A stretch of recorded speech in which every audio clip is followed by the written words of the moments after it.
بسم اللہ الرحمن الرحیم. ویلکم ٹو دی جغرافی کلاس. ڈیئر اسٹوڈینٹس، آج ہم چیپٹر نمبر 15 شروع کریں گے which is about the Australia continent, بر اعظم آسٹریلیا. میں آپ کو پہلے ورلڈ میپ سے جو ہے آسٹریلیا کی پوزیشن دکھاتی ہوں کہ اگر ہم ورلڈ میپ کو دیکھیں، یہ ورلڈ میپ ہے. اگر ہم ورلڈ میپ کو دیکھیں تو یہ ایکویٹر والی لائن ہے.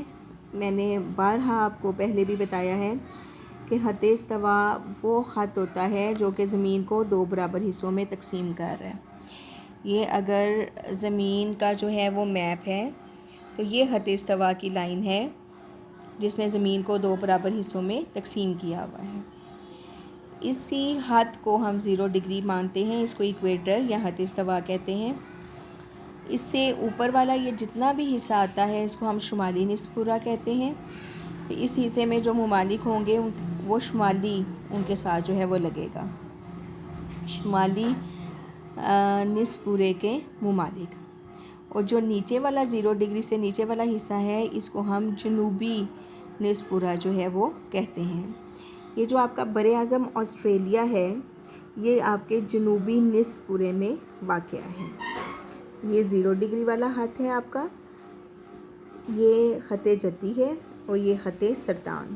تو آسٹریلیا آپ کا جنوبی نصف کرہ میں جو ہے وہ واقع ہے. یہ ایک آئی لینڈ کی طرح ہے. یہ دیکھ لیں، آئی لینڈ اس کو کہتے ہیں کہ خشکی کا ایسا حصہ جس کے ارد گرد جو ہے وہ پانی موجود ہو اور درمیان میں، یعنی چاروں طرف اس کے پانی ہے اور درمیان میں یہ جو ہے وہ ملک ہے. تو آسٹریلیا کو ہم ایک جزیرہ یا آئی لینڈ جو ہے وہ کہہ سکتے ہیں. اب ہم آسٹریلیا کے بارے میں ڈیٹیل سے پڑھتے ہیں. ورلڈ کے حساب سے اس کی پوزیشن آپ کو کلیئر ہو گئی ہے کہ یہ جنوبی نصف کرہ میں واقع ایک چھوٹا سا کانٹیننٹ ہے. اب ان ڈیٹیل اس کے بارے میں پڑھتے ہیں. آپ کی بک میں اس کا ان ڈیٹیل بھی میپ دیا ہوا ہے. یہ اس وقت جو ہے وہ بر اعظم آسٹریلیا کا میپ میرے سامنے ہے.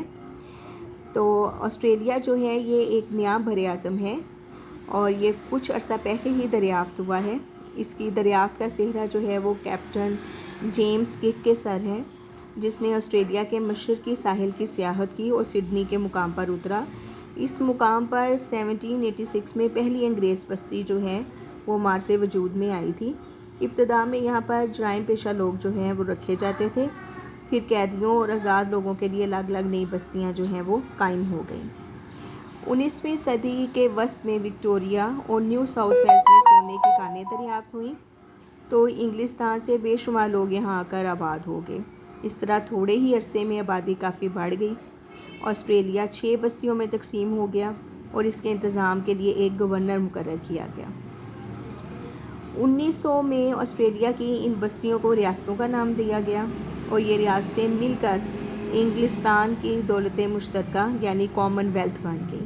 اس طرح آسٹریلیا ایک فیڈریشن بن گیا جس کا دارالحکومت جو ہے وہ کینبرا مقرر ہوا.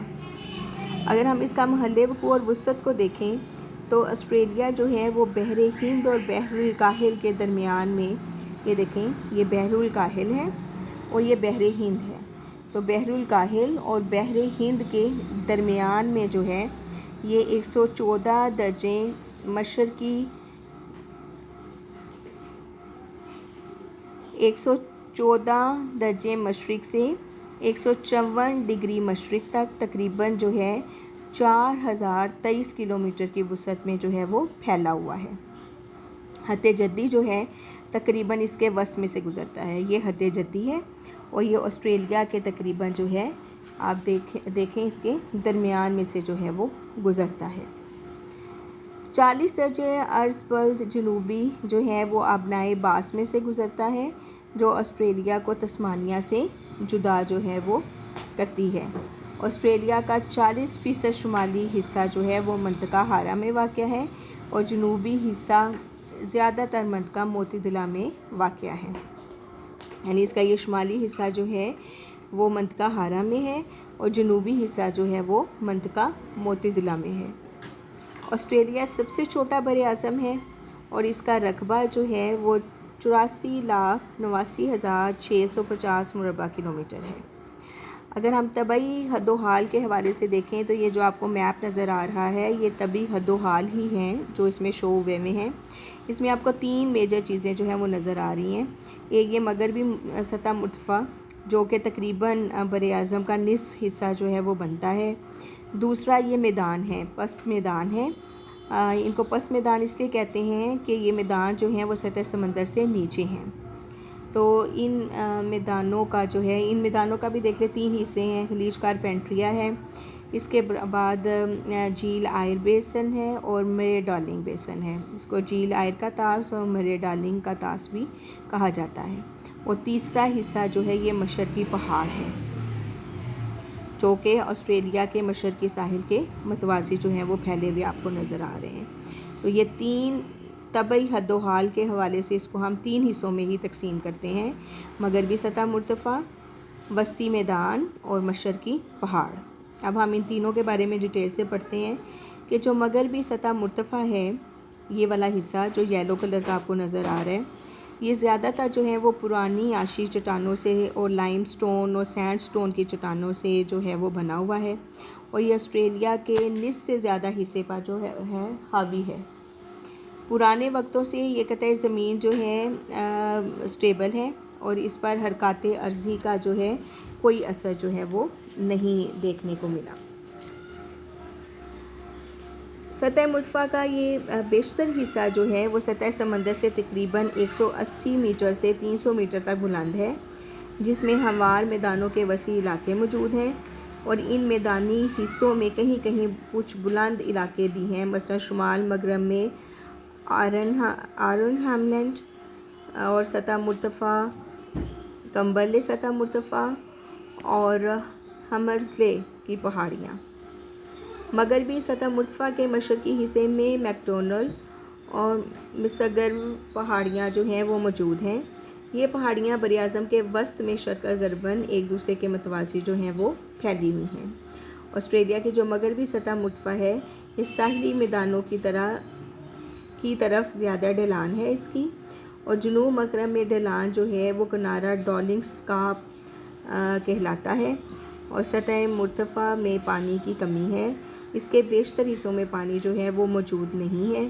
مستقل طور پر بہنے والے دریا ناپید ہیں، صرف شمالی اور مغربی کناروں پر چھوٹے چھوٹے دریا بہتے ہیں۔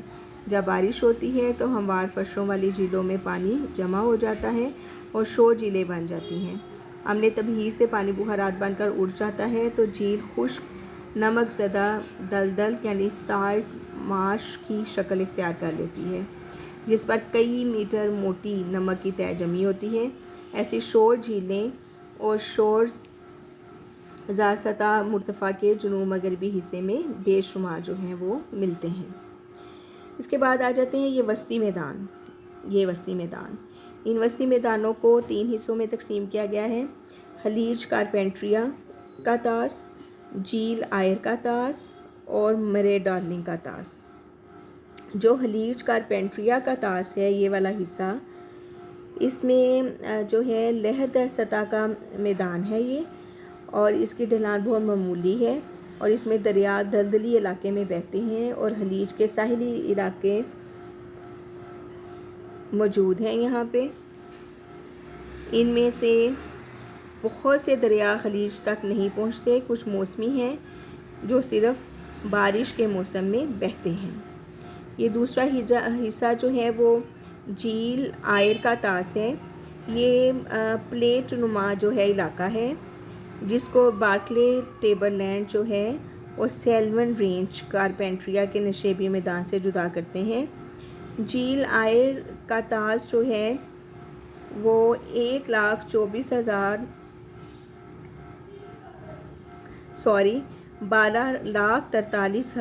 مربع کلومیٹر کے رقبے میں پھیلا ہوا ہے۔ یہ خطہ دنیا کے بڑے بڑے اندرونی نکاس کے علاقوں میں شمار ہوتا ہے۔ اس میں بھی بہت سی شور جھیلیں اور نمک زدہ دلدلی علاقے جو ہیں وہ دیکھنے کو ملتے ہیں۔ تیسرا حصہ ہے یہ مرے ڈارلنگ کا طاس۔ یہ تینوں طاسوں میں سے سب سے زیادہ اہمیت کا حامل ہے۔ یہ ایک وسیع میدان ہے جس کو مرے ڈارلنگ اور اس کے معاون دریا سے راب کرتے ہیں۔ اس میں درخت ناپید ہیں۔ یہ میدان آسٹریلیا کی معیشت میں بہت اہم کردار ادا کرتا ہے۔ دریائے مرے اور دریائے مرم جو ہیں وہ یہاں پر جو ہیں سال بھر یہاں پر پانی اس کی وجہ سے بہتا ہے اور یہ فصلوں کی کاشت کے لیے پانی مہیا کرتے ہیں۔ اور دریائے مرے میں اس کے دھانے کے قریب جہاز رانی نہیں ہو سکتی کیونکہ جھیل اسکندریہ جس میں یہ دریا گرتا ہے ریت باروں اور ساحلی جھیلوں سے گھری ہوئی ہے۔ البتہ اس کی اندرونی گزرگاہیں مقامی طور پر آبی راستے جو ہیں وہ مہیا کرتی ہیں۔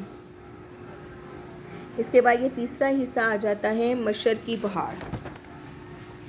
یہ تیسرا حصہ یہ مشرقی پہاڑ، یہ جو ریڈ سے کلر کے اورنج سے کلر کا حصہ آپ کو نظر آ رہا ہے، یہ پہاڑ جو ہیں وہ براعظم آسٹریلیا کے مشرقی ساحل کے متوازی کوئنس لینڈ سے وکٹوریہ اسٹیٹ تک جو ہیں وہ پھیلے ہوئے ہیں۔ ان میں کچھ حصہ جزیرہ تسمانیہ میں موجود ہے۔ ان کی زیادہ سے زیادہ بلندی 2000 میٹر ساؤتھ ویلز اور وکٹوریہ کی سرحد پر ہے۔ ماؤنٹ کوسیسکو اس کی بلند ترین چوٹی ہے جس کی بلندی جو ہے وہ 2228 میٹر ہے۔ مشرقی پہاڑی سلسلے کا مشرقی پہلو زیادہ ڈھلان ہے اور مغرب کی طرف جو ہے وہ ڈھلان کم ہوتی جاتی ہے۔ یہ مشرقی حصے کی ڈھلان زیادہ ہے اور مغرب کی طرف کم ہوتی جاتی ہے۔ یہ وسطی میدان کے ساتھ مقدم ہو جاتی ہے۔ مشرق کی طرف بہنے والے دریا چھوٹے اور تیز رفتار ہیں اور مغرب طرف بہتے ہیں اور لمبے ہیں اور معمولی ڈھلان پر ہیں۔ ان پہاڑوں کی مشرقی ڈھلانوں پر بارش زیادہ ہوتی ہے اور نچلی ڈھلانیں جنگلات سے ڈھکی رہتی ہیں۔ اس کے بعد جو ہے وہ آ جاتی ہے کلائمیٹ، آب و ہوا۔ جو براعظم آسٹریلیا ہے وہ 10 درجے عرض پر جنوبی اور 40 درجے عرض پر جنوبی کے درمیان جو ہے وہ واقع ہے۔ خط جدی تقریباً اس کے درمیان میں سے گزرتا ہے جو براعظم کو 2 حصوں میں تقسیم کرتا ہے۔ براعظم کے کل رقبے کا تقریباً 40% حصہ جو ہے وہ منطقہ ہارا میں واقع ہے، جبکہ باقی حصہ نیم ہاری یعنی سب ٹراپیکل اور وارم ٹیمپریٹ زون میں موجود ہے۔ اب ان سارے زونز کے بارے میں آپ نے پہلے پڑھا ہوا ہے۔ منطقہ ہارا جو ہے وہ 0 سے 5 ڈگری نارتھ اور 5 ڈگری ساؤتھ کے درمیان والے حصے کو جو ہے وہ ہم کہتے ہیں، یا میکسیمم 0 سے 23.5 ڈگری نارتھ اور 0 سے 23.5 ڈگری ساؤتھ والے حصے کو کہیں گے۔ اس کے بعد سب ٹراپیکل ایریا جو ہے وہ خط استوا کے بالکل فوراً بعد شروع ہو جاتا ہے اور اس کے اوپر جو ہے وہ ٹیمپریٹ زون آتا ہے اور یہ یہاں تک کہ جو ہے وہ آسٹریلیا ختم ہو جاتا ہے۔ تو دیکھنے سے ہی اس کے زون سے پتہ چل رہا ہے کہ اس میں زیادہ تر علاقے جو ہیں وہ گرم ہیں۔ اب اگر ہم آب و ہوا کے نقشے کو دیکھیں تو یہ بھی آپ کی بک میں جو ہے یہ ایک میپ بنا ہوا ہے آب و ہوا کے حوالے سے، جس میں جو ہے وہ جنوری کے حوالے سے جو ہے وہ بتایا ہوا ہے، کیونکہ براعظم آسٹریلیا جو ہے وہ جنوبی نصف کرے میں واقع ہے، تو جب شمالی نصف کرے میں سردیوں کا موسم ہوگا تو جنوبی نصف کرے میں جو ہے وہ گرمیوں کا موسم ہوگا، اور جب شمالی نصف کرے میں سردیاں ہوں گی تو وہاں پر گرمیاں، یعنی ہمارے ہاں جیسے آج کل گرمیاں ہیں تو آسٹریلیا میں سردی کا موسم ہے، اور جب ہماری سردیاں ہوں گی تو آسٹریلیا میں گرمی کا موسم جو ہے وہ ہوگا۔ اب اس میں جنوری کا درجہ حرارت شو کیا ہوا ہے، اس میں یہ جو ایروز ہیں یہ ہوا کی ڈائریکشن کو شو کر رہے ہیں کہ کس طرح سے اندرونی حصہ گرم ہو گیا ہے۔ گرم ہونے کی وجہ سے یہاں پر درجہ حرارت بڑھ گیا ہے۔ درجہ حرارت بڑھنے کی وجہ سے کیا ہوتا ہے کہ ہوائیں گرم ہو کر ہلکی ہو کر اوپر کی طرف اٹھتی ہیں، نتیجے کے طور پر یہاں پر کم دباؤ کا حلقہ جو ہے وہ پیدا ہو جاتا ہے۔ اس کم دباؤ کے حلقے کو کور کرنے کے لیے چاروں طرف سے زیادہ دباؤ کے علاقوں سے ہوائیں اس کم دباؤ کے حلقے کی طرف چلتی ہیں۔ تو یہ جو چاروں طرف ایروز شو ہوئے ہیں یہ باہر سے اندر کی طرف ہیں، یعنی باہر جو ہے وہ درجہ حرارت جو ہے وہ دباؤ جو ہے وہ زیادہ ہے اور اندر والے حصے میں دباؤ جو ہے وہ کم ہے۔ تو winds always moves from high pressure area towards low pressure area۔ تو یہاں پر ہواؤں کا رخ جو ہے وہ آپ کو بتا رہا ہے کہ باہر سے اندر کی طرف ہے، یعنی باہر جو ہے وہ زیادہ دباؤ ہے اور اس بر اعظم کے اندر جو ہے وہ کم دباؤ ہے۔ اور یہ جنوری کا مہینہ ہے کہ جنوری کے مہینے میں جب گرمی زیادہ پڑتی ہے تو وہاں پر درجہ حرارت جو ہے وہ بڑھ جاتا ہے۔ اب اگر ہم اس کی آب و ہوا کو دیکھتے ہیں تو آپ کی بک میں بھی اس کی آب و ہوا کو 2 حصوں میں جو ہے وہ تقسیم کیا گیا ہے، موسم گرما کی آب و ہوا اور موسم سرما کی آب و ہوا۔ موسم گرما جو ہے وہ تقریباً انہوں نے بتایا ہوا ہے کہ 23 دسمبر کو سورج خط جدی پر عموداً چمکتا ہے، اس لیے آسٹریلیا کے بیشتر حصے میں جنوری گرم ترین جو ہے وہ مہینہ ہے، جبکہ درجہ حرارت 25 ڈگری سینٹی گریڈ بڑھ جاتا ہے۔ چنانچہ آسٹریلیا کے شمال مغربی حصے کا درجہ حرارت 35 ڈگری سینٹی گریڈ جو ہے وہ ہو جاتا ہے، اور بعض ایسے مقامات ہیں جہاں درجہ حرارت 38 ڈگری سینٹی گریڈ تک جو ہے وہ پہنچ جاتا ہے۔ آسٹریلیا کے بیشتر جنوبی حصے میں موسم گرما کا اوسط درجہ حرارت 20 اور 25 کے درمیان میں رہتا ہے۔ صرف جو انتہائی جنوبی علاقے ہیں جس میں تسمانیہ شامل ہے، درجہ حرارت 20 سے کم ہوتا ہے۔ یہ آپ کو میپ سے بھی میں نے بتا دیا کہ جنوری میں حالات جو ہیں یہ ہوں گے، جبکہ ہمارے ہاں جنوری میں ٹھنڈ کا موسم ہوتا ہے۔ اب یہ جو آگے ڈائیگرام ہے اس میں جولائی کا مہینہ جو ہے وہ شو کیا ہوا ہے، یعنی جولائی کے مہینے میں بر اعظم میں جو ہے درجہ حرارت کم ہوگا۔ درجہ حرارت کم ہونے کی وجہ سے یہاں پر زیادہ دباؤ کا حلقہ ہوگا، اور ہوائیں جو ہیں وہ ڈائریکشن دیکھیں ان کی ہے اندر سے باہر کی طرف، یعنی ہوا موو کر رہی ہے from high pressure area towards the low pressure area, and this happened in July. جبکہ ہمارے ہاں الٹ ہوتا ہے اس سے کہ جولائی میں جو ہے وہ موسم گرما زیادہ ہونے کی درجہ حرارت زیادہ ہونے کی وجہ سے موسم گرما ہوتا ہے، اور درجہ حرارت بڑھنے سے ہمارے ہاں یہاں پر کیا ہوگا، کم دباؤ کا حلقہ ہوگا اور ہوائیں باہر سے اندر کی طرف چلیں گی، جبکہ آسٹریلیا میں حالات اس کے الٹ ہیں۔ جو موسم گرما ہے آسٹریلیا کا، موسم سرما، وہ 21 جون کو سورج شمالی نصف کرے میں خط سرطان پر جو ہے وہ عموداً چمکتا ہے، اور آسٹریلیا میں پھر سردی کا موسم ہوگا، اور سردی کے موسم میں اوور آل جو درجہ حرارت ہے وہ 25 ڈگری سینٹی گریڈ سے زیادہ ہے، اور اس علاقے سے جنوب کی طرف درجہ حرارت کم ہوتا جاتا ہے۔ بر اعظم کے بیشتر حصے میں درجہ حرارت 10 ڈگری سینٹی گریڈ سے اوپر رہتا ہے، اور جزیرہ تسمانیہ میں موسم سرما کا اوسط درجہ حرارت جو ہے وہ 10 ڈگری سینٹی گریڈ سے کم ہوتا ہے۔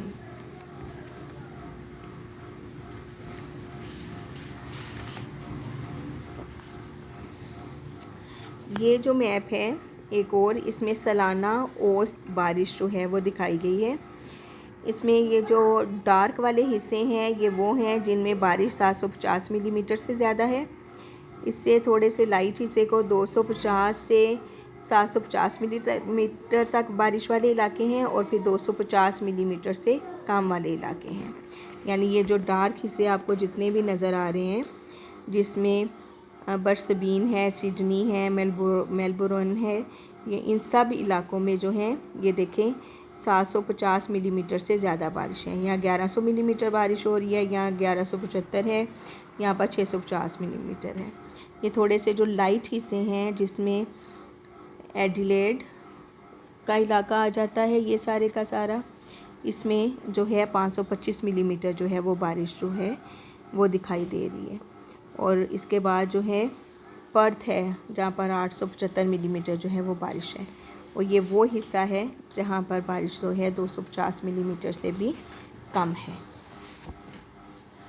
اب یہ ریٹن فارم میں بارش اور ہواؤں کے بارے میں جو لکھا ہوا ہے آسٹریلیا کے بارے میں، وہ یہ ہے کہ آسٹریلیا جو ہے وہ خشک ترین بر اعظم ہے، اور اس کی کئی وجوہات ہیں۔ سب سے بڑی یہ ہے کہ خط جدی جو ہے اس کی لپیٹ میں ہے، اور یہ خط سرطان اور خط جدی کے قریب ترین ہونے کی وجہ سے یہاں پر جو ہے وہ موسم ہمیشہ گرم رہتا ہے، جس کی وجہ سے ہوائیں گرم ہو کر اوپر کی طرف اٹھتی ہیں، اور وہ خشک ہوائیں ہوتی ہیں جن سے بہت کم جو ہے وہ بارش ہوگی۔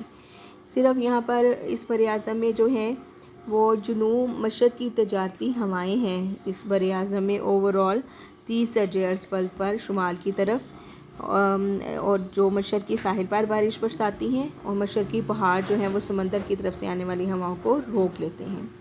30 درجہ ارسطل کے جنوب میں بارش والی مغربی ہوائیں صرف جنوبی ساحلی علاقوں میں ہی سردیوں میں جو ہے وہ سر انداز ہوتی ہیں، سوائے جزیرہ تسمانیہ کے، جہاں سارا سال جو ہے وہ بارش جو ہے وہ ہوتی رہتی ہے۔ یہ ان ڈیٹیل جو ہے وہ ہم آسٹریلیا کی بارش اور سارا سال بارش والے علاقے اور اس کی اوور آل بارش کی ڈسٹریبیوشن جو ہے وہ کل ڈیٹیل سے کریں گے انشاءاللہ۔ اللہ حافظ۔